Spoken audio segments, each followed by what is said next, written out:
And it's Mark. And we are The Redmonds. Welcome to another edition of our show, Meet the Redmonds, where we'll be discussing all things about Christian love and marriage in a fun but lighthearted way. Today we're going to discuss an excerpt, a chapter from our book, Finally I Do Again. It is at redmondprojects.com. You can see that address on the bottom of the screen. You can go there, click shop, and purchase your book today. You can also find our other book. We wrote one before that. Yes, Revelations of a Real Man or Woman. But today's chapter, we're going to deal with space, the final frontier. That title sounds familiar. That's one of the phrases in the opening monologue of Star Trek, the original series, which I am a huge fan of. Huge is an understatement. And the monologue, I think, goes, space, the final frontier, to boldly go where no man has gone before. Mm-hmm. And that is what basically the journey of our marriage has been. We're boldly going where no man or woman has gone before. And how does that pertain to our marriage? Well, space. We're not just talking about physical space. Yeah. We're also talking about emotional space, spiritual space. Yes. Personal space. Absolutely. Just all kinds of spaces. All kinds of spaces. Yes. We got married in 2015, and immediately we had to do what we call a merge. There was a show back in the day on Lifetime when the do-it-yourself makeover era started going, and it would be two people who would come together, and they would have to bring their space into under one roof, and what it took to live together. In that case, they were talking about physical space, but in marriage, what we are finding out over these last 7 years, that space comes in different forms. Absolutely. There's a Bible verse that says, a man that findeth a wife findeth a good thing. Yes. But what that verse left out is that you find a good wife, but she's got to bring all the stuff along with her. Or he has to bring all of his stuff. It also says that you obtain favor from the Lord because you have me. Okay. Well, let's make sure we put the Bible verse and where it's found at the bottom of the screen. They know how we do it. We will make sure they're taken care of. Yes. Well, segue into that. When we first got married, we had some decisions to make. Beverly had her own home, and I had a home in Chicago, and we had to decide what would we do. Would we move to Indianapolis or Bloomington to make it our home, or would we move to Chicago? Now, I know there's some old school purists out there that's going to say, well, the wife is supposed to go where the husband goes and blah, blah, blah, blah, blah. That may be true, and if that's for you, that's for you. That's for you. Yes. But we decided that we would kind of merge our lives together and make our home in Chicago. Yes. An interesting story behind all of that is, for a long time, I didn't think Beverly owned her own home. He thought I was making this up because my parents lived with me. He thought I was living with my parents. Well, you didn't tell me out front. I just opened the door and said, welcome. It wasn't up for a discussion. But yes, it was my home. Long story short, I did some investigative studying, some, what do they call it, oppositional research. He saw a bill on the table with my name on it, oppositional research. And I found out that her home was indeed her home. Yes. Which, it was kind of, I was in a precarious spot because you built your home from the ground up. This was your baby. I loved, Love, heart, loved building that home and loved the idea of moving my parents there. It had been a lifelong dream of mine to give my parents a space and to have them to be with me. So I felt kind of, here I am. That means I had to upheave everybody's life. Parents have to move. You have to move. Garage sales, Goodwill giveaways. I felt really, I was in my feelings for a minute. There were treadmills. I had closets, plural, closets of things that needed to be moved. And yes, my parents, they were going to be moving toward Indianapolis, where I have a sister. Her name's Angela. Hey, Angie. She is a deaf American, and uh, they needed to get closer to her. So all of the timing actually did work out. So any feelings of discomfort or angst that you were having, I hope that subsided. Yeah, it did. And just the move was just, oh boy, we had to load up 2 U-Hauls, and the trip we had to drive, and we had to get movers to move once we got to Chicago, and then we had to consolidate some things in Chicago. So it was just a hectic time for us. It was more than a hectic time because I was still working in Indiana. Mhm. Even after we made the move with all my physical things, I still was behind in Indiana finishing up work there. Still had some months to go, so there was some juggling. I moved in with my sister. So we did a lot of commuting back and forth, and it was not ideal, but it was in my heart to want to come to Chicago. And for those traditionalists, those purists, as you said, that want to follow, or the wife should follow, that was in my heart, not because I couldn't see another or more modern way to do it, but because we had children. We have 2 kiddos, Noelle and Kelsey. Kelsey's the oldest, Noelle is the youngest.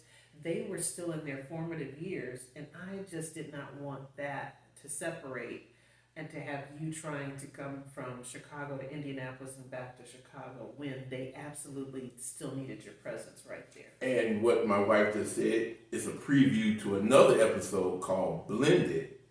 And that is just merging you with 2 teenage kids, and becoming a whole family unit. So that's another episode for another day.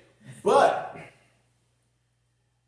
what really, is there any kind of, did you seek any kind of spiritual guidance in making your decision to come to Chicago?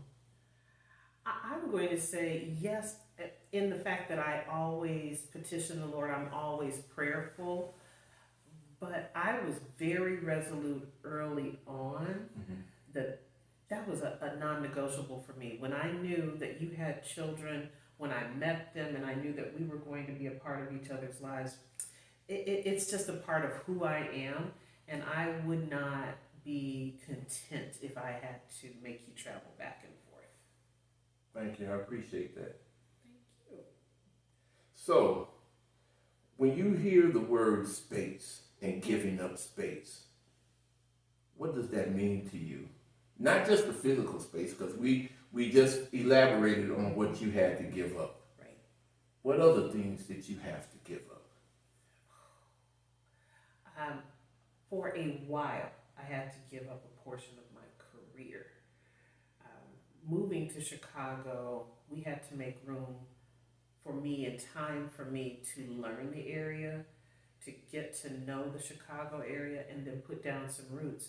What I didn't know is that it would mean more than a year of being off of a job. So It was more like a year and a half. It was a good little minute. Good little stretch. Often we have a red HP computer, a laptop, Methuselah. She's old. She Really old. She was one of my first laptops that I ever had, and made her journey into our marriage. But when I look back on some of the files, I probably had close to 100 resumes out there. A lot of job searching was going on. It was constant. There were some yeses, there were some no's. I would get pretty far in the job search process, and then it would go straight to cold. You would get that denial. So I needed that space to figure out who I was again, career-wise too. So space, means a lot of different things. What about for you? But getting back to what you just said, you also needed a break. You had been grinding hard. You had been helping me transition back into health and vitality. So you really needed a break. So that year and a half that you were off, you got some well-deserved rest. I'm only chuckling because Mark is absolutely traditional at heart, so he probably never ate so well in our marriage as he did when I was off for that year and a half. He had home cooked meals for breakfast. I did the whole deal, the whole from breakfast, lunch, call in the middle of the day while he was at work. What time are you going to be home? All of those things. So I spoiled him a little bit and then when I went back to work. If you all remember previous episodes, I mentioned one of the reasons why I fell in love with Beverly was her tortellini soup. That's when I got introduced to it. I was hooked. And again, one of these episodes, we're going to give you the recipe out there to the tortellini soup. When I say it's fire, it's fire. Poof. It was just one of those things. If you get the base of the soup right, you can make several different things. He loves a lemon chicken rice, that tortellini soup. So we'll make sure that happens. You're making me hungry right now. And I don't think I'm cooking after this episode. But one of the things I had to give up or I had to make space for, was just incorporating you into now our home. And like Beverly said, I'm very a traditionalist at heart. So I like my things a certain way, and I had to learn, I have to give up some things because this is her home now. And she sets the tone. And I just truly believe that a woman, a godly woman, sets the tone for the home. The demeanor, the decorum, the calmness, the peace. So I had to really set aside my traditionalist values and say, okay, let her do what she needs to do to make this space her own. Now, there were some physical things I had to give up. Now, my home had, H-A-D, plenty of closets, plenty of closet space.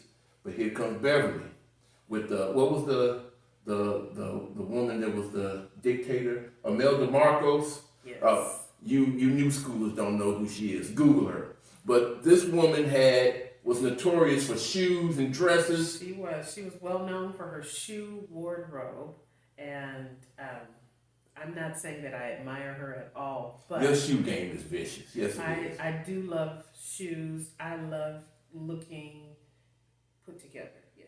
Yeah. I still get emails and texts from shoe places saying, does your wife want to buy another pair of shoes? So I had to make room for closets and dresses and shoes, and it was just, I was like, wow, I got to give up all of this. So in return, we had to balance out. That doesn't mean I could take over every place, and we had to come up with rotations that at certain points we'd have to clean out closets and give away a lot of things. Now, I know Mark is talking about my love for shoes, but my darling husband loves fashion as well. It doesn't necessarily show by our uniform today. The Redmond polos, hot to death. Doesn't show like that today, but we do love some clothes in the Redmond household. Thank the Lord that He has provided that, and it can be done within budget and in a friendly way to our finances. But we had to make room for each other. So coming in, I couldn't just take the whole house over. You pretty much did. No, I did. You took the upstairs bedroom closets, both bedrooms, the hallway closet, the closet by the door, the closet by the basement. Now, if I go in those closets today, Mark is exaggerating. No, I'm not. Mark has plenty of space. Yes. But not just physical space.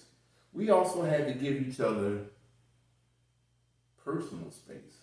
Yeah. Elaborate on that.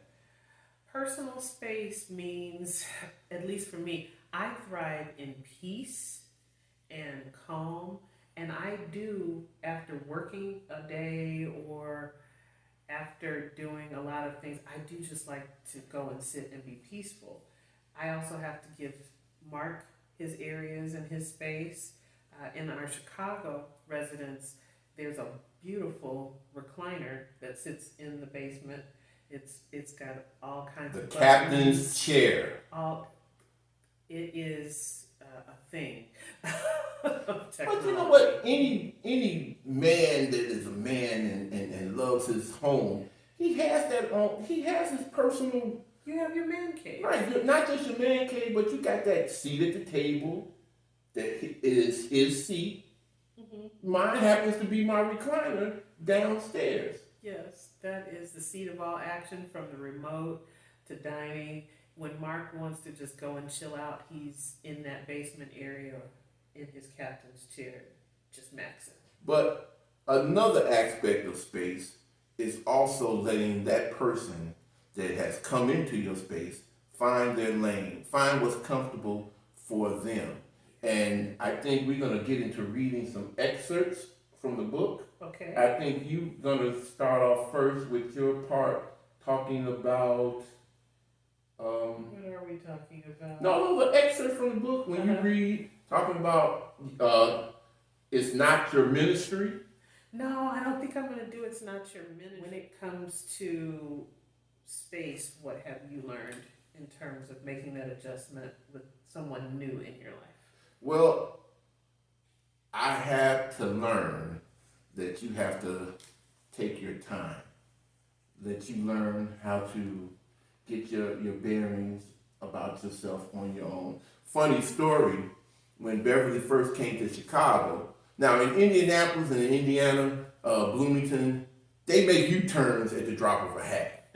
So my wife and our daughter, Noelle, they're going down State Street in Chicago, which is one of the main thoroughfares in the city. And Beverly decides to bust a U-turn in the middle of the street. And my daughter was like, yo, hey, you can't do that. So. But I had to learn those things, and I still do think from time to time a U-turn is just necessary for life. But I had to learn those things about Chicago. You kind of had to be that guide on the side and not always the one to show me. I had to go out there and figure it out. Okay, you ready? Yep, go ahead. All right, so this is an excerpt from Space, the Final Frontier, and I am going to correct myself. I did go back, and it is under the section of hers, and it's not my ministry. So. I told you I was right, people. Sometimes he is. That's part of Space too, letting people have their own path and figuring things out. Okay. Yes, okay. All right. Not my ministry is really code about each person in the union staying in her lane and playing to their strengths. I may think I'm B. Smith, who was affectionately known as the Black Martha Stewart. She sows and goes into her garden to pick her own collard greens, but reality, I fail miserably at both. Ask my sister Carla about the time I tried to sew a button on my suit. It was a very sad experience. Or talk to my husband about who takes care of mom and dad, our plants in the living room window. I have killed a cactus. He is the one with the green thumb in our household. Compromising and mixing up traditional roles may not work for everyone, but I consider getting married at the age of 45 to a man wanting a second chance at love a very non-traditional experience. Making room in our home was only the first step. But the final frontier in space is all mental. We had to make room in our hearts and our minds for each other. Saying it is easy, but it is a whole nother thing when the U-Haul pulls up and unloads. All notions and ideals are tested, but I can laugh on the other side of things. There are some pretty funny influences that happen on the road of two becoming one. Mom and Dad were some plants that we got at my mother's funeral, her homegoing. And I just affectionately named them Mom and Dad after my parents.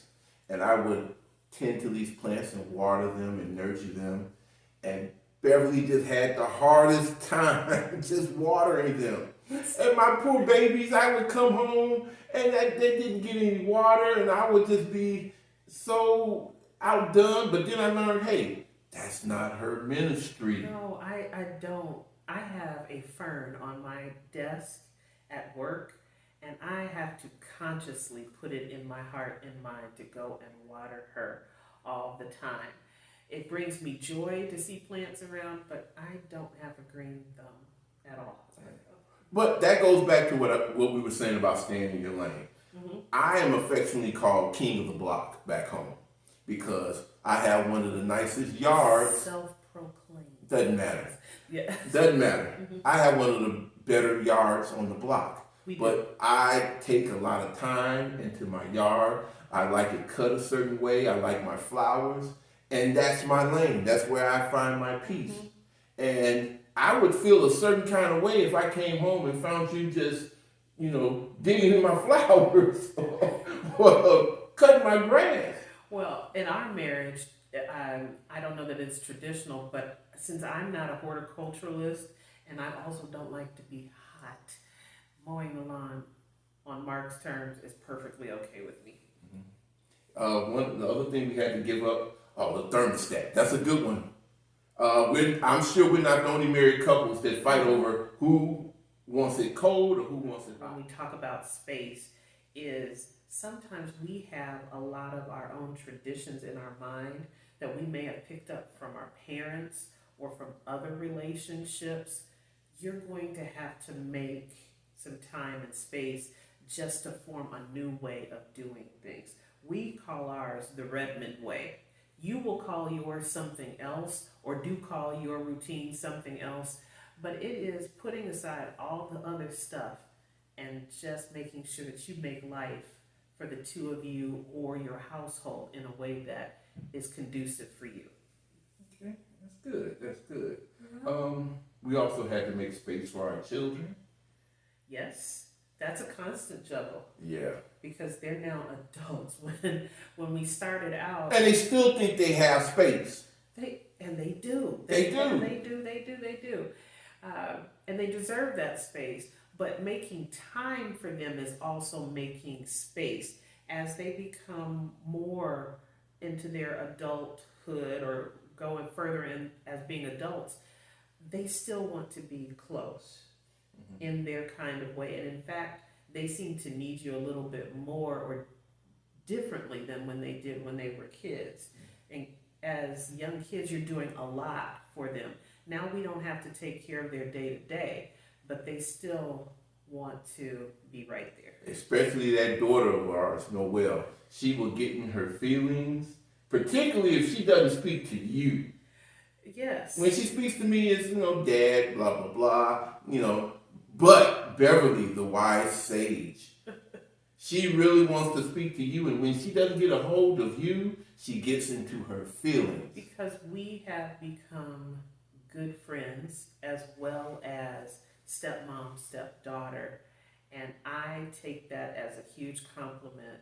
Even at a distance where we are in Seattle and they're back home in Chicago or in the surrounding area of Chicago, making sure that we're connected is very, very important. Making space for family. At the end of the day, when we leave this life and we go on to heaven, that's our goal.